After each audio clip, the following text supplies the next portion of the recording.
Hi, guys. February 15th, 2022. Yes, it is. Morning, evening. I'm Drew's Comics Elite here with Kyle. Not Kevin. It was a very interesting week. All over the place. Yeah. It sucked. Then mine ended okay. And then we got Diamond in. Mm-hmm. And thank God we did. Yes. Because we wouldn't have had a top. I would have had a top 10. It would have been a bit of a stretch. I would have had to have made up my top 10. Yeah. I managed to have a couple honorable mentions now because of Diamond, thankfully. Yeah. Yeah. So see what happens. I'm curious to see what's gonna be in your Skippets and Mez, because I had to got all mixed up. Yeah. So So here we go, guys. This is the part of the this is video number 1. We're gonna do our Skippets and Mez. So naturally, if we have the same ones, the same Skippets, well, for the sake of time, Mez, for the sake of time, we'll talk about it at the same time. Yep. So if you're new here, please remember to like, subscribe, comment, hit the notification bell. It's down there somewhere, usually. Got my alcohol with me. Good. Because I need it for this. So let's start with the Mez. Okay. I only have that many Mez. I only got 6 Mez. I have 4. Hey, how about that?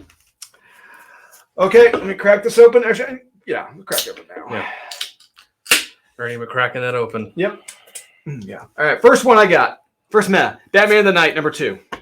That was a skippy for me. Let's get. Hey, you know what? It's understandable why. I have Marvel Voices Legacy number 1. You know what? Do I? Yeah, I got that too. Yeah. So as you can tell, hey, we're not racist. Yes. Unlike Marvel, we're not racist. We're not putting out a book because we feel like we need to. So there were 10 stories in here. Too many. But most were one-pagers. Yeah. Those are the best ones. Yeah. And my big gripe was there wasn't enough in any of these stories to tell a story. They were over so fast. It's like, and the ones they were telling that were more than one page really weren't that interesting. No. Like the one with Luke Cage on Dayton. Yeah. Of course, Taskmaster. Yeah. Easily. Once again. Yeah. So stupid. And the one with Shuri and. Yeah. Okay. So when you're so my thing is, it's Marvel Voices. It's clearly the African American Black characters of Marvel Universe. Yep. When they say they have an Avenger coming, I'm expecting, oh, hey, Monica Rambeau. Yeah. Maybe Ravage. That'd be fun. No, Ravage. Is that his name from the 90s? I think so. Yeah. Rampage? Ravage? Oh, yeah. The Rampage? Yeah. One of them. Whatever. It's been a while. Yeah. Or someone like that. Mm-hmm. No, it's Captain Marvel. I'm like, really? It's the best you got, huh? Like, sure, whatever. But another disappointing thing, there's no Night Thrasher. No. There's no Bishop. Nope. And there's no Storm. Also true. I was like, really? You got these 3 prominent ones. That's okay. Sure. I mean, art's generally okay, but most of it's trash in the middle. But that's what you expect when you have 10 stories. It's like, it's gonna look. And there's no one story that's really great. No, there's no consistency either. Yeah. There's no overall. Besides the message thing, it's like there's no overall theme. If you like this stuff, pick it up. And you just want to blow $6, then go for it. Pick it up. But I guarantee you, we're gonna have much better stuff than this. Yeah. So you want to spend money but on. I'm not telling you don't. No, and if you want to, pick it up. It's not terrible. That bad. No. So trust me, we got much worse stuff. Oh yes. Yeah. Oh yes. So there. Next one I got Batman of the Night, number 2. I got Venom. That was a meh? That wasn't bad. It's not bad. You better explain yourself. I know. It's a key. Yes, it is. It's a key. It's a key. There's many first appearances in here. There's like 3. There's a lot. 3 at least first appearances. It's not. So this got basically bumped out once I started reading Diamond. So it should have been an honorable mention then.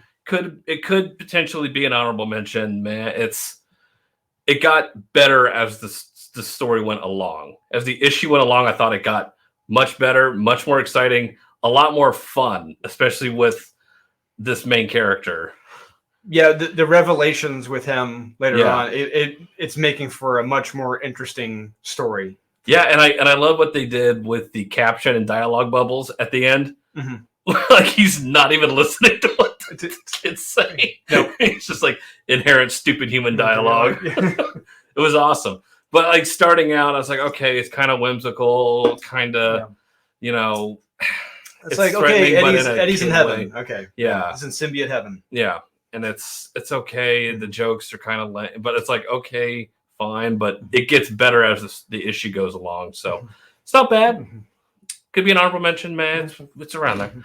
All right, Batman the Knight. Batman the Knight #2. I don't necessarily like this narrative from Bruce. I always felt like when he was traveling the world, he had a plan. Yep. He knew who to track down, where to go, what it was going to cost. Here, he comes across as an idiot, dumbass, with no plan at all. Nothing. No plan. Yeah.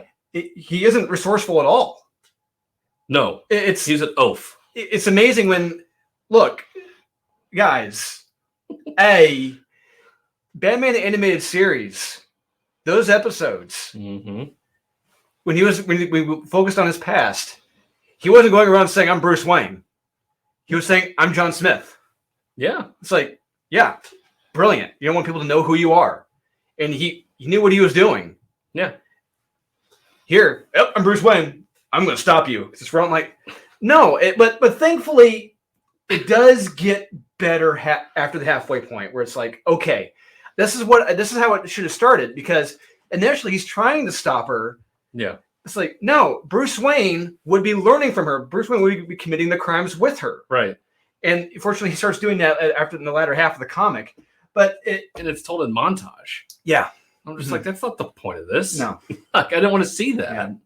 Yeah. Honestly, this really should be.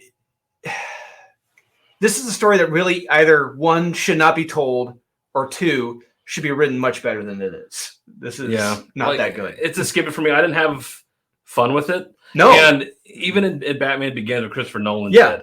Dark, seedy, dirty, gritty. And he wasn't going around saying, I'm Bruce Wayne. Yeah. Hey, I'm Bruce Wayne, let me out of here, or I know everything. It's like, no, that's not what he did. It's like, it's like he lived that underground world. It wasn't this glit and glamour.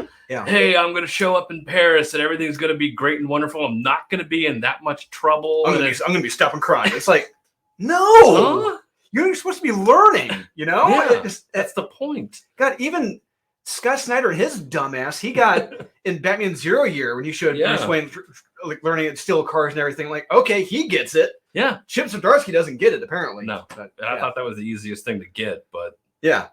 Man, this is turning into a skip it now. Yeah, no, it was just too glamorous. It was too. It wasn't dangerous enough. It wasn't gritty. No, it wasn't. And it's not truthful to the lore. No. Not truthful at all. Yeah, it's like you're pulling your punches, and I don't know why. Pulling your punches and just making him look like a dumbass. Yeah. Which I guess that's the point. Yeah, probably. Yeah. Next one. I got Fantastic 440. Really? Yeah. Maniac of New York. Oh. The Bronx is burning. Issue 3. So this one really teetered on the edge of a skip it and meh for me. So yeah, once again, moon exploded. Earth is fine. Apparently, all it does is just create tides, and that's the only that's point. it. Yeah, there's no literally. Because you don't need them. It's all solved in a line of dialogue. Earth is fine. Yep, we don't need the moon. My big gripe with the issue before this that you said it was fine. Just go with it. But there's no. If you bring it up in dialogue, which they did in this one, which is my gripe for the first one, it's like, but it's just one line of dialogue, and that's just like, don't worry about it. It's when Reed has the all-knowing power now, you would think he would know. You would think he'd be able to solve it in like a second. You think he'd be more concerned about solving the title issues as opposed to his beard? Yeah, that's my biggest gripe. He went into a bathroom and shaved his beard. And it's like, that was your primary concern right now, as opposed to solving this moon problem we got, and on top of the Watcher problem. Yeah. And if we all look like we used to back in the 60s, everyone will be fine. This is turning into a skip it now. I'm telling you, God, But there is some fun stuff in this issue. Yeah, I did have a lot of fun with it. I had more fun with this one. And it's weird. I had more fun with this than you did. And I hated this first Reckoning War issue. And I really liked this things issue. Just happening. The Moon Knight one pissed me off the most. I'm like, what the hell? He solves the problem with 2 lines of dialogue. Yes, you're right. I mean, it's like he is cowering on a rooftop because the moon is gone. I thought it was a street. Like it was like holding a fire hydrant. I thought it was holding the top of a roof where, like, there's a little chimney thing. Yeah. I gotta say, I swear, like he was on a street, like holding a fire hydrant or something. I swear he was on top of. Yeah, he is on top of a roof. Yeah. Okay, all right, yeah, he is. I mean, because the moon's gone. Yeah. And Khonshu, it's like he's like, I have no purpose anymore. My god is dead. And then Reed's like, don't worry about it. Just get out there, kid. You know what? You're right. Yeah. But I'm just waiting for the inevitable end. We're told the big reveal at the end of this. Like, of course, Reed's newer, younger, braver sister rediscovered several issues ago is going to take his place. So, yeah. Well, yeah, because he'll be dead in 3 weeks or something. Yep. Spoiler alert. Yeah. Not that you couldn't see that coming a mile away. Stunning and brave young sister is going to take his place. So, there you go. Maniac in New York. This comic, I really don't know what they're focusing on the wrong things, and I don't know what the message actually is. It's a meh because I like the Maniac part of this. I like cool. Yeah, I like the Jason Takes Manhattan aspect of this, and why you're not going towards this campy stuff. Like, he's in a school and he stabbed a teacher through the face with a machete, and it's like. And a kid is hiding in a locker, and yet he didn't do anything to that kid. Oh yeah. You mean the locker that's physically impossible for anyone to fit inside? Yep. But this kid, But then it's like the cops show up. They're bringing in a SWAT team. The principal has to go out and confront the Maniac. Maniac isn't there. Spoiler alert, the principal gets shot by the cops. Is there at least a cool montage of panels of the Maniac killing the cops, like in cool creative ways, like using like rulers and like a paper cutter? No. Or like a. But at the end of this, trophies. It's opening day at Yankee Stadium, and he makes his way to Yankee Stadium, and at the end, he has killed a bunch of people to get into Yankee Stadium, and they're just done singing the national anthem, and he is ready to hopefully kill people in Yankee Stadium. Which, I hate Yankee fans, so I'm okay with that. Yeah, so, likewise. And I hate the Yankees period, so yeah. So the end was fun, but it's like, how much do you want to bet in the next issue they kill like 2 people? I know, and I'm like, you're setting that up. He has free reign. It's an open market. I mean, if you set up he's in a school and SWAT team comes in, I'm expecting montages of creative ways he's going to kill the cops. Yeah, if that's his point. If he's a maniac, and you have a target-rich environment, that's the setup right there. It's like the movie Halloween 4. If you've seen Halloween 4, yes, you're on a stairwell. You have a kid with a shotgun. Whatever. Yep. You're standing right in front of a huge window right behind you. Biggest pane glass window in history. You're Michael Myers. Yeah. You have the kid. Yep. And you just throw him to your side. You don't use the glass. You don't throw him out. Yeah. It's like. It's set up right there. It's literally in the center of the frame. Yeah. If you go back and look, it is the center of the frame. And because of a writer's strike, and budget, you couldn't afford to throw them out a fake glass window. It's like, okay, sure. It's right there. It's like this. It's like you have cops in a school showing up a SWAT team. It's like, okay, he's going to lay waste. The fun and creative ways you could do that. It's like, I get you don't want to kill kids. It's like, first off, don't put it in a school if you don't want to go after killing kids. And I get that. That's fine.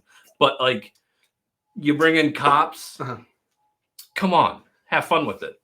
Well, and this jackass, Elliot Cowan, I mean, he's already set up. If there's like a part 3 of this series, whatever, we already know he's going to pull his punches. Apparently. I'm hoping not. It's a we're like railing on these men. But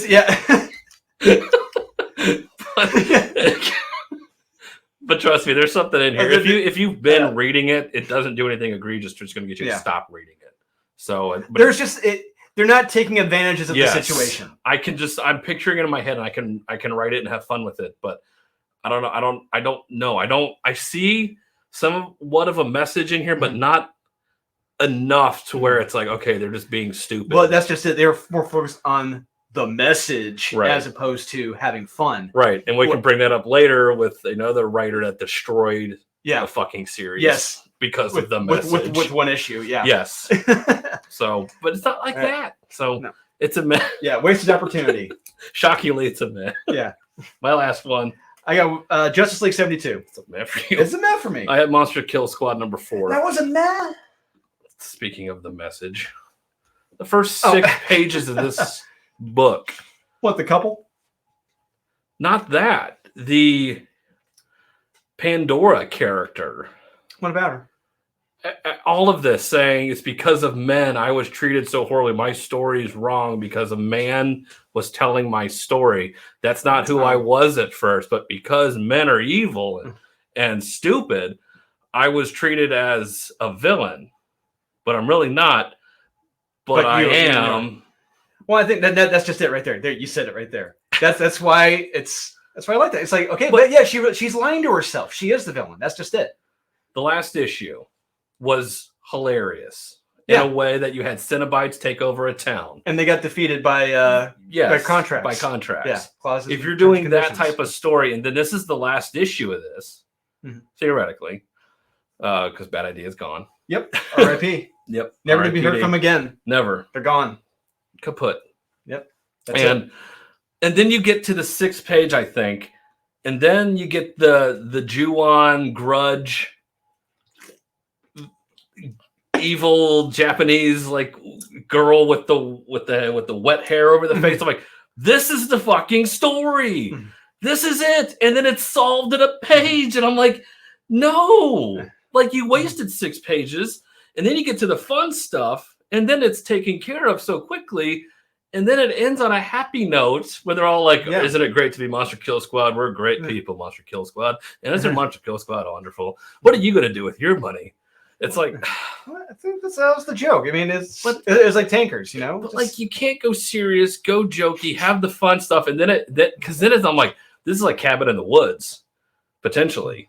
I'm like, all these monsters are loose in this area, and you're bringing a Ju-on, like, evil Japanese scary thing. I'm like, this is Cabin in the Woods. Fun, camp. No, it's not, because then it's all just done.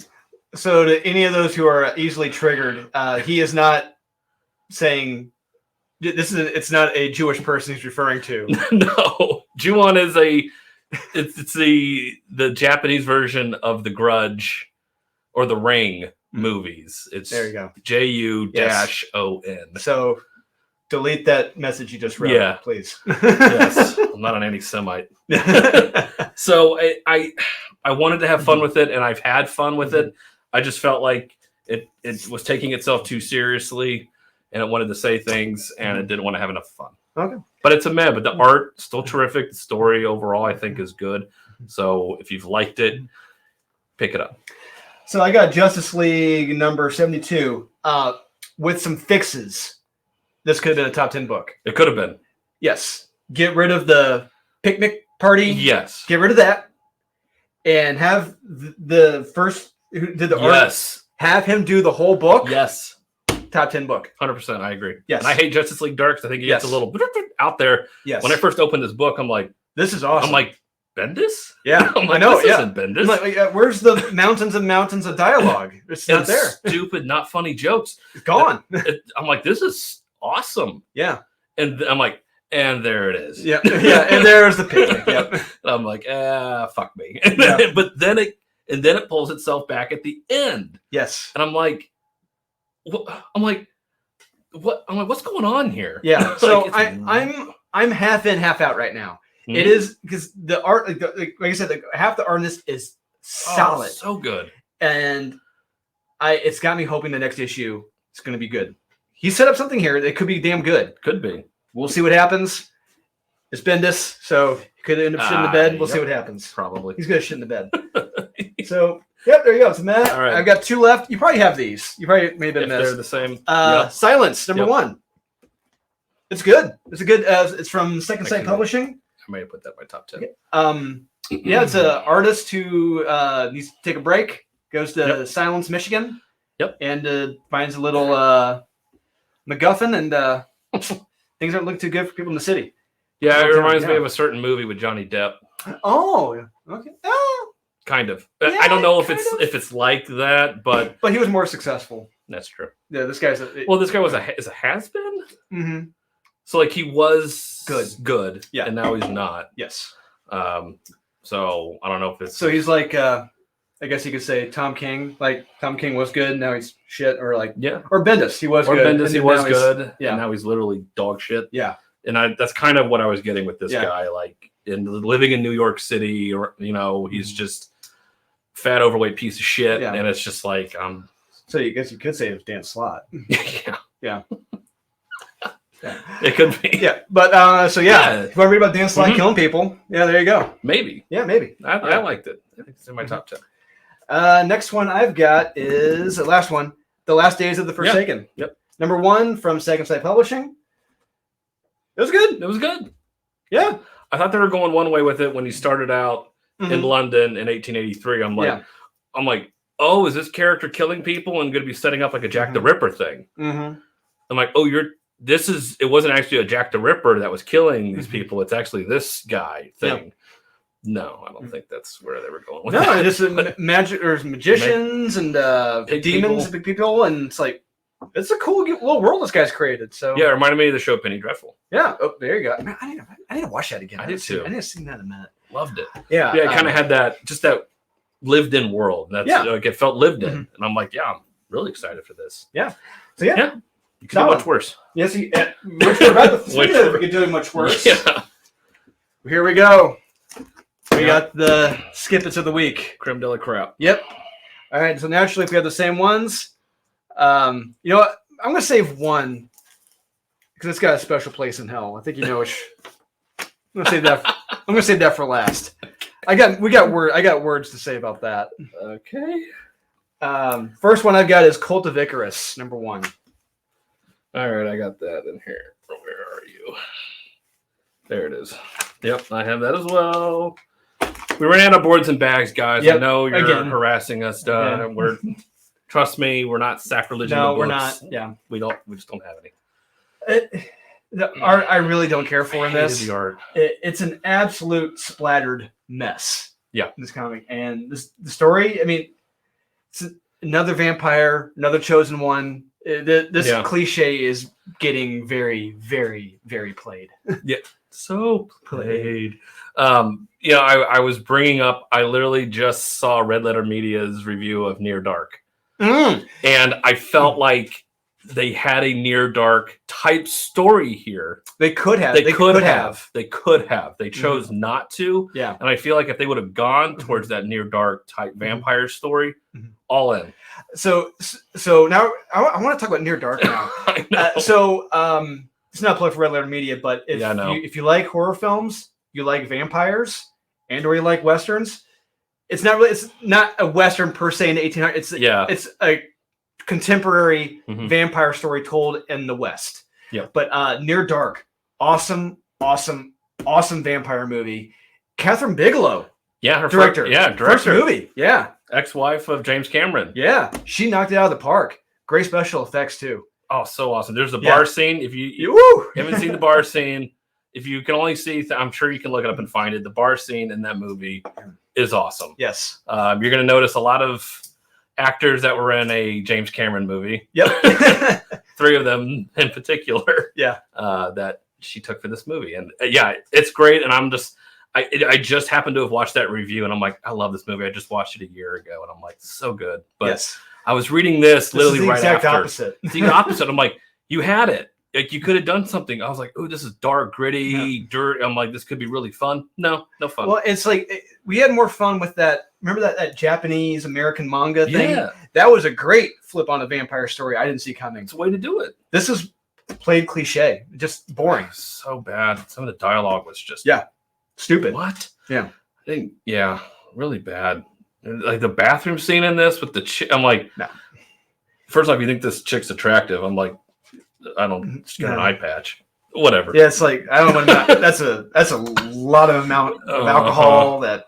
Whew, and it just wasn't fun. No, nothing fun, original, funny. Yeah, not funny, not fun. It's a shame. Next up, I got Nubia in the Amazons, number 5. Yeah, I got that too. Shocker. Yeah, I stopped reading this after 6 pages in. I think I got into the Amazon commercial with Medusa saying, "You're really great and wonderful, and aren't you amazing?" But the best part is that Nubia knows exactly where to strike with a complete ice shield over her face. Yeah.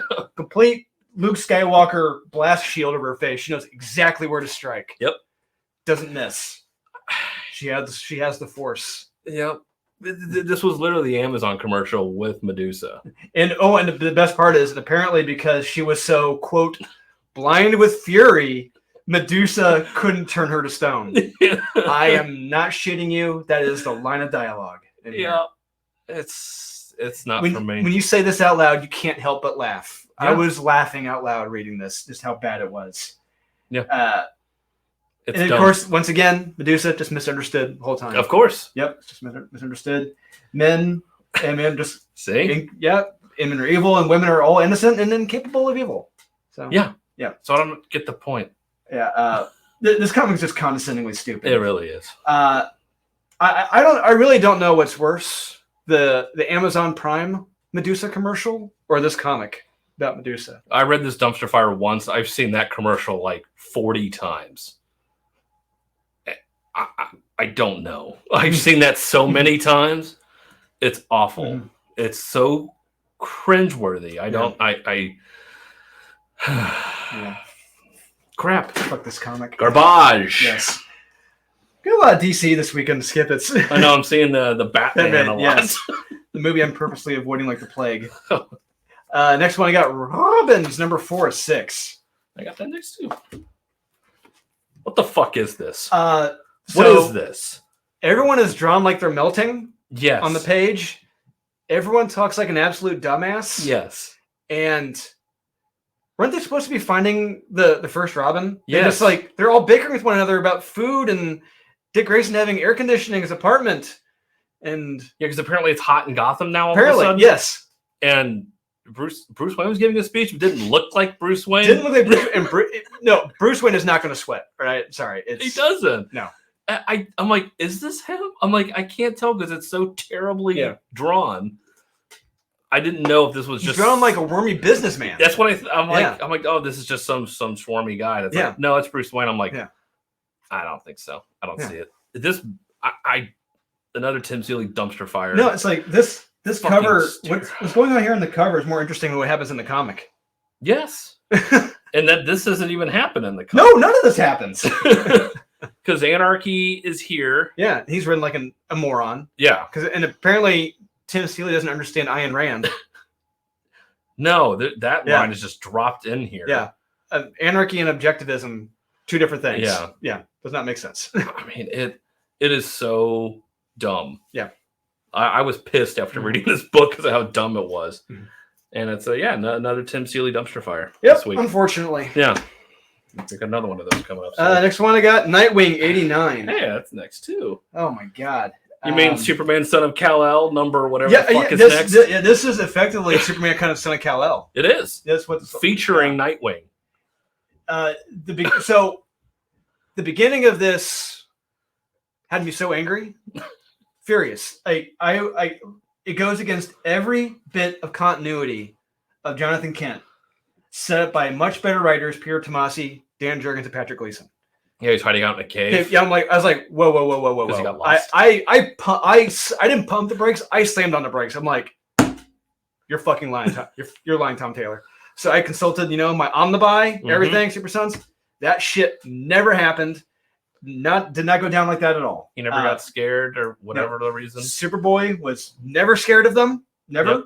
He was brave and strong, even when strapped down and interrogated by Batman and Damian upon first meeting. That's always right. I remember that. Yep. He wouldn't have been crying like a simp in a cave. And the Nightwing juggling in front of him. It's like, what the fuck is this? We're doing this? Yeah. And then we get into Superman, son of Kal-El. Yeah.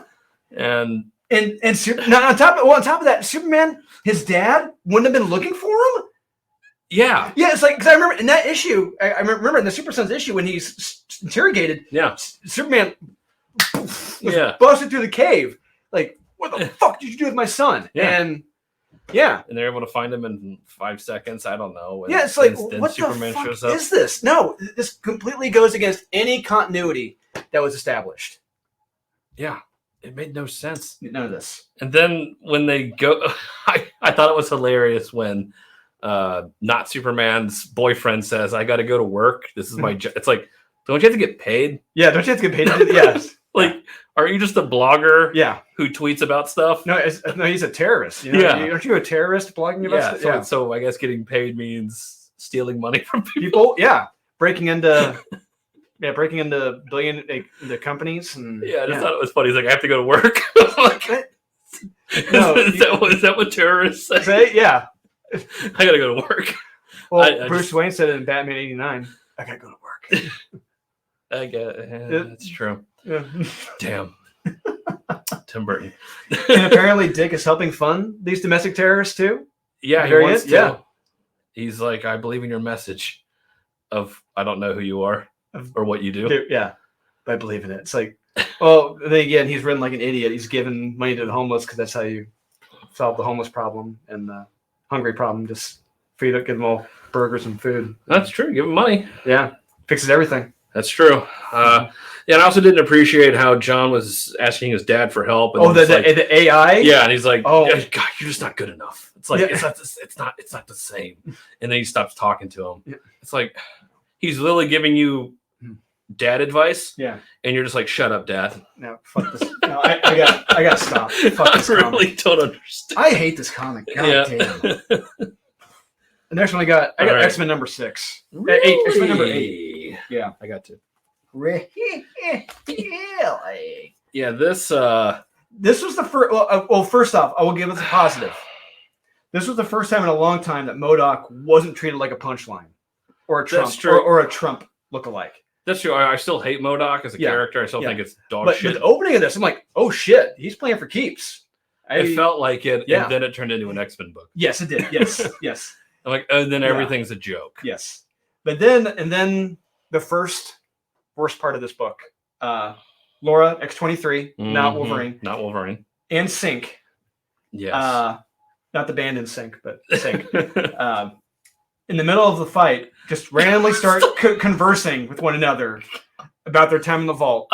Not just in a panel, to a page, 2 pages, multiple pages. Yes. During a fight, yes. A fight on a cruise ship where MODOK is like created some type of I don't know what it is, something in a petri dish, and he's trying to like test it out on people on a cruise ship because it's an environment to where they're constricted, they can't get off. I'm like, it's brilliant.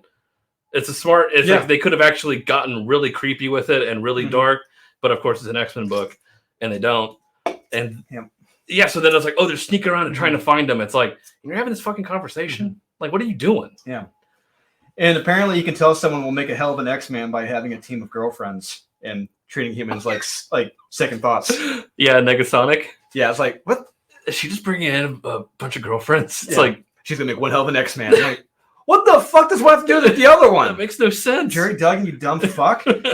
And then the worst this part. Yeah. Cyclops discovers Sync was the one who mind wiped everyone, including Ben Urich. Yep. But Cyclops is okay with it. Hey, no harm, no foul. Yeah.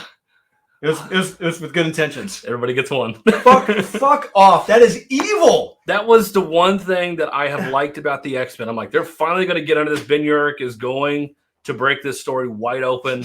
Yeah. And everyone's going to find out that X-Men are immortal and what the fuck is going on this island. And this guy's like, nah, I mind wiped him. It's with good intentions. It's okay. Yeah. It's like, no, that's the story. Right, yes. And then you treat it in 2 pages and it's done. And the rest of this time you're just jacking off on a cruise ship. You set this up over multiple issues and it's like, no, it's fine. Don't worry. I'm like, no, that's the through story. And not just that, that is evil. It is. That's straight up evil. And you can't, almost as evil as MODOK. Basically, Jerry Duggan's too dumb to realize that. And wow. Yeah, all these X-Men are evil. Yeah. I don't get it. I don't understand the point. There's no point. Next one, X Lives of Wolverine number 3. Really? While we're on the X-Men path. The Sex Lives of Wolverine. Yeah. I don't just jumping around different times and bodies. Just meandering. Yeah. There's a Cerebro sword. For something. Who cares? It's a Cerebro sword. I really don't know what the point of this is. Plunged into Omega Red. And stuff happens. It just ends right there. Yeah. And I don't know. And then he turns out he's a Moby Dick. Yeah. He's the whale. So Omega Red. Omega Red Dick. Yeah. Yes. Omega Red Dick. He's my white whale.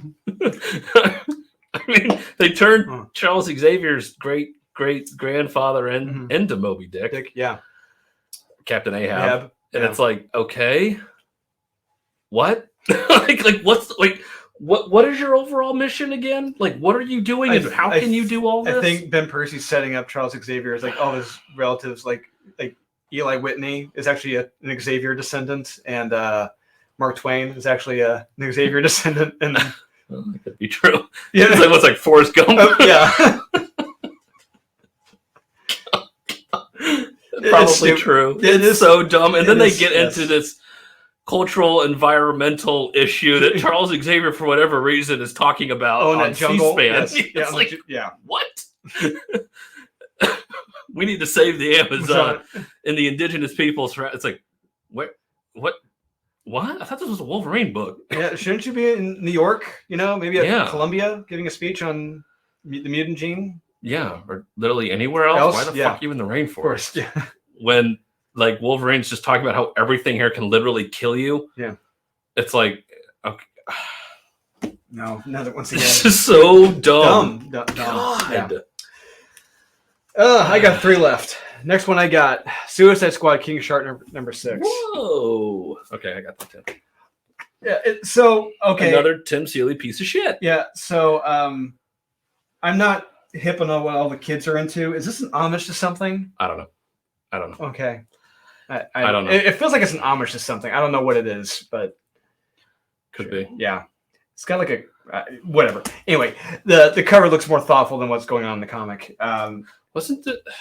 But by the last page, I honestly have no idea what the hell is going on. I didn't know what was going on about halfway through. I'm like, is this a fever dream I'm having? Like, am I drunk or high or both? I'm like, this is so stupid. I mean, the dialogue is atrocious, and I don't understand who's fighting whom and why. Yeah. I know what the concept was supposed to be, but it went off the rails incredibly fast. Yeah. Very, very fast. I didn't like the first. I didn't like any of these issues. And like I said, the very last page, I'm like, what? How the hell did we get here? Yeah. If anybody can understand this, good for you. Yeah. I don't like it. No. It's not funny. No, it's not. Tim Seeley. Except for that. Jesus. Suck. I got 2 left. All right. I got 1, 2, 3, 4, 5, 6. Okay.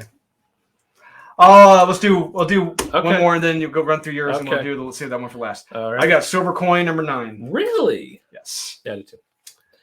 Talk about this piece of shit. So, Kyle. Yes. I should have made a bet with you before we read this. Like, how much do you want to bet every white person in this is evil? I wouldn't have taken that bet because I know it's true. And yes. And you want to know why? Because it's true. And so this is the first Silver Coin I think we have both skipped. Correct. And I've loved this series. This was the first one. Like, this was just blatantly racist. Yeah, even if it's not good. Even the not good issues are still decent. So, yeah. And this is allegedly, so this is based on a myth. It's not true. There isn't. So there have been documentaries about. So okay, it doesn't say it. It doesn't give the date, but clearly it's in New York. Yep. In the Bronx. Yep. In the 70s. Yep. And Vita Ayala, in all of her divine wisdom, she got a lot of it. Yes, she does. She is purporting the myth. There's no actual solid. I had to look this up. There's no solid evidence that this is true. That rich white people were burning down the Bronx in the 70s. It was all white people. It was all them. It was all rich white people burning it down. That makes sense to me. The documentaries I had to look up, mm-hmm. It was like, no, we burnt. The black people in the city were like, black Puerto Ricans were like, no, we burn it down. Oh, go figure. It wasn't white cops? Yeah. It wasn't white cops. Yeah. But that's the low-hanging fruit. That's so easy. Clearly. Yeah. That makes sense. You would write about that. Clearly, if you're an experienced writer like Vita Ayala, you got to go for that low-hanging fruit. Yeah. Because people are just that dumb and naive. Yep. She managed to destroy a series that has been so fun with blatant racism. Yes, in one issue. She killed all the momentum in one issue. Yeah. Like, why would you basing it on the she actually says like it was fact, it's true. I'm like, no, this was not fact. This is not fact. This is a myth. Yeah. And it's a sign of a bad writer. Yeah. You're a bad writer if that's all you know and that's all you can write about. Mm-hmm. It's got to be in every book you write. Really, it is. It's in every book. Regardless if it's an X-Men book, a New Mutants book, a Silver Coin book. It's like Nubia, anything. It's like you can't fucking write for shit. Yeah. If that's all you know, and this is a fun story. It's like why they would be like, what's your idea? A white cop burns stuff down in the Bronx because I hate white people, and of course that's what they did. And because it's true. Oh, really? Yeah. How do you know it's true? Because I said so. Oh, yep. Okay. It's like, what's your second story? It involves a white cop. It involves a white cop killing a black trans writer. Yep. Okay. Picture this. There's like 5 or 6 cops, and there's a black guy. He gets out of a car, and the video doesn't start recording until they beat him. And all those white cops have the silver coin. So all of the cops are white. Yes. And they live in Simi Valley. So this is, I was going to ask, does this take place during the Rodney King? Is it like an homage to the Rodney King? No, trial? This is I just came up with this story. It's not based on anything. It's just what I'm feeling. It sounds familiar. No. Okay. Anyway, my best friend is Rodney King. This comic's terrible. She ruined it. She really did. She ruined it. Yes. All right, I'll get through these right quick. Justice League 72. I had to skip. There are like 4 pages in here that are good. 5, maybe. The rest of it is absolute terrible. Like, don't read it. So I can't recommend it based on the majority of this book sucking. But there is good, and it starts out great, and then it loses it, and then it kind of brings it back at the end. So I couldn't recommend it because the majority of it sucks. I give it a meh. You did. Superior 4. I know you love Devil's Reign Superior 4. That's my number 1 pick of the week. God, this thing is terrible. What are you talking about? It is not fun. It's not funny. The art is dog shit. Cut it out. The art is crap. I gotta hate this art. It is so lazy. And the one part that's supposed to be like serious towards the end, I'm like, this could have been an awesome panel. It should have been a close-up splash page. It's not. And it's a joke. And it's for kids. And it's not fun. I didn't like it. I don't like it. Fun. And I don't know how it's a Devil's Reign tie-in. Because Doc Ock is working with Kingpin. But he's not, kind of. Yes, he kind of is, but not anymore. Right, and the way the story is told at this point in time. All right. I have Amazing Spider-Man 89. This Goblin Queen is fucking terrible. Her dialogue is awful. The stupid psychiatric puns she makes. Because she's a psychiatrist. But it's terrible. You don't got to pun everything you say. That is so lazy. It makes it fun. No. Puns are fun. God, not when they're written like this. Puns are fantastic. Oh, God. It's the laziest form of writing. No.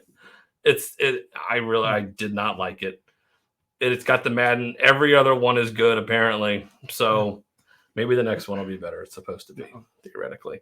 Love the way you just have no fun. Love the way the last one ended. No, you have no fun. Oh, I have a lot of fun. And I got Batman the Knight. That's fair. I didn't like it. It's fair. It's understandable. I can understand why. Batman's a dipshit. Batman. Bruce Wayne is a dipshit.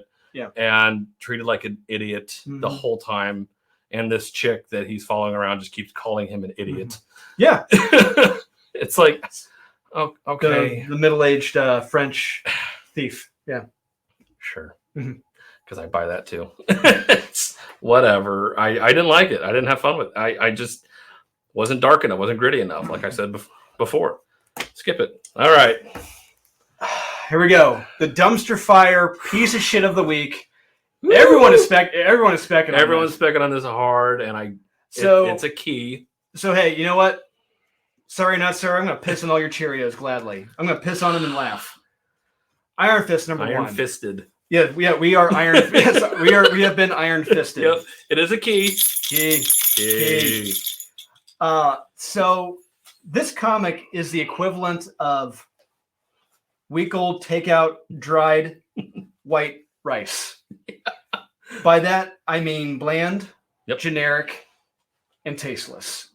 That's how I got out of this as well. I got the exact same thing. Alyssa Wong, the race and sexuality hustler herself. Good for her. Yep, good for her. Stunning and brave. She stunning and brave. Yep. Blackmailed her way into Marvel. Blackmailed CB Cebulski into getting a job. Well, you should. Yep. So she went online in an interview and was bragging about race swapping Iron Fist and basking in it. Mm-hmm. That's all this was about. Yeah, that's all it. Yeah, it was. Not telling a good story with a good character. No. But maliciously antagonizing fans and race swapping to another race and stereotype. Mm-hmm. And she actually said, "quote in the interview." I don't have the link to the interview. I'm sorry. I need to get it. I might actually going to get away with this. She said that when, yeah. Yeah. Interesting. Yeah. What do we have here? We got a generic Asian character. Bland with no struggles or anything to make him stand apart from anyone else. His fist kind of hurt. Oh yeah, his fist kind of hurt. Yeah, that makes you a strong character. He was limp wristed. Yep. And he fights Danny Rand because only because according to him, only Asian characters can know martial arts. That's true. But Danny Rand did kick the shit. Should have him. He did pretty easily. Yeah, which was shocking. Yeah, I didn't see that coming. No. And it was wrong for Danny to fight him. Apparently, yeah. Well, of course, yeah. Oh, and it wouldn't be an Alyssa Wong comic without a bunch of jackasses sitting around eating food. Yeah, several pages. Yeah, it turned into let's have a meal as a fan. I'm like, and talking about food.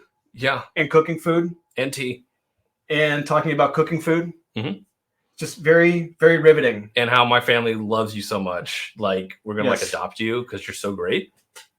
So, congrats, Alyssa Wong. You have another bland, generic Asian character in another bland comic, just like dried out white rice. Yeah, I didn't have. It's sad that they had to rely so heavily on Danny Rand. Yeah, because he stole this book from this character who, whatever the fuck his name is, I don't remember. I don't think they even say his name. Did they say his name? I have no idea. I don't think his family says his name. I think he's, "Hey, you generic Asian character, how are you?" Hey, Bucko. Yeah. Don't call me that. Mm-hmm. I'm Iron Fist. Mm-hmm.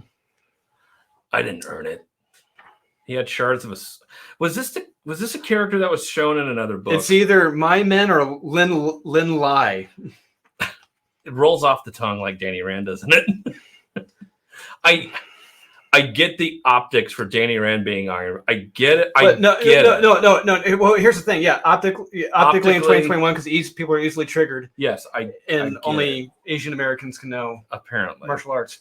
But the point of Danny Rand being Iron Fist was to fish out of water. Correct.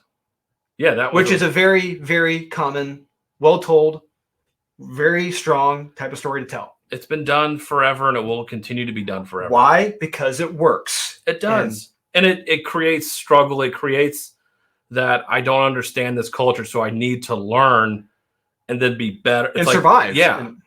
Not this guy just showing the fuck up and becoming Iron Fist. He's already Iron Fist. He's already Iron Fist, but doesn't understand why he's Iron Fist or how he became Iron Fist. No. And you're relying on Danny Rand for so much of this book. I'm like, in the monologue, the backdrop they had to put on this fucking character for him to make sense didn't make any sense. It was so bad. Yeah. I'm like, you were just flipping through captions of this character's backstory. It is awful. Yeah, it's that tell, not show problem. Yeah. They told, they didn't show. That is a problem in the comic book. Like you didn't stick the landing. It's like you got to show this kid struggling, and then Danny Rand showing up at the end saying, "Hey, kid, you need some help." It's like none of that. Danny Rand could be a mentor, a stick type character to this kid. They could, it would have worked if they said it in the future. Yeah, I would have bought that as in the future. Danny Rand's kind of older. Yeah, kind of grizzled, and he's at the point where when Matt Fraction was writing Iron Fist, the Immortal Iron Fist. I love that. Yeah, great story. Great Iron Fist story. Yeah. I haven't read that one. He discovers that the Iron Fist before him from like the early 1900s. It's like Danny Rand could have been in that position, teaching this kid. Kind of like the Mask of Zorro with Anthony Hopkins, Hopkins, and Antonio Banderas coming in. It's like, hey, this is a new era, but you still need my help because you don't know what the fuck you're doing. Yes, but not this character. All you know how to do is eat food. Yeah. Make him a pudgy fat fuck who needs to get into shape. And Danny Rand's like, listen, you're a fat piece of shit. Like, you need to get your ass in shape if you're going to become Iron Fist. Do something. Like anything. No, it's just, it is so generically bland. Yeah, it's just kind of, it's like I'm sitting here. If I have to rewrite your story in my head while I'm reading it, that's bad news bears. I was reading this yesterday in the car on the way driving home. I always think of different plots. Yeah, to make this better. Like you could have made this kid like he started off like as like a drug dealer or something, and he was somehow found his way to Kunlun to evade problems, through Chinatown, and he's stuck there and having to work off his debt, his crimes, and has to become the Iron Fist there. Learn to become the Iron Fist, learn to become a good guy. Redeem himself. Yeah. Or restore Kunlun. Maybe Kunlun's been destroyed, decimated, and like there's like one person left to Kunlun. No, and everything you learn to everything's happy. Everything's like they're just flying kites and shit. Yeah, it's like Wizard of Oz. Everything's fine. Yeah, like no, like there's got to be destruction. Like one person gets out of Kunlun and has to find somebody, just like the Ring for Hal Jordan or somebody. It just happens to show up in this. It's like this last person's here and is like. You're the only one that I can like. You just happen to be here at the right place at the right time. Yeah. You're here. We need you. Yeah. Call to action. Yeah. It's like there is no call to action. He's nothing. He's just there. Yeah. And he's already. It's like that's like Luke Skywalker in the first Star Wars movie, already knowing the Force and having a lightsaber. Yeah. It's like, and he just shows up. It's like, and you're told everything about him through about 30 minutes of dialogue, and nothing happening except maybe cooking and eating. Yeah. He's sitting there. With Uncle Owen eating some food. Yeah, like I'm sorry, this is a boring comic. When you really is Marvel Comics, and you tell action-based stories. Yep, this is garbage. This is bullshit. It's your first issue. You are setting this up. Well, that's what happens when you got a race and sexuality hustler writing it. Who knows nothing else besides that. And there you go. There's the skip it of the week. Iron Fist #1. At least it's a bland cover. Yeah. Bland cover for a bland comic. Jesus Christ. So what do you think, guys? Are we both 100% correct? Let us know in the comments. Once again, thanks for tuning in. Please remember to like, subscribe, comment, hit the notification bell. It's down there somewhere, usually. And we'll see you guys again. Oh, excuse me. That's some strong alcohol. We'll see you guys again here soon with our top 10. Stay tuned.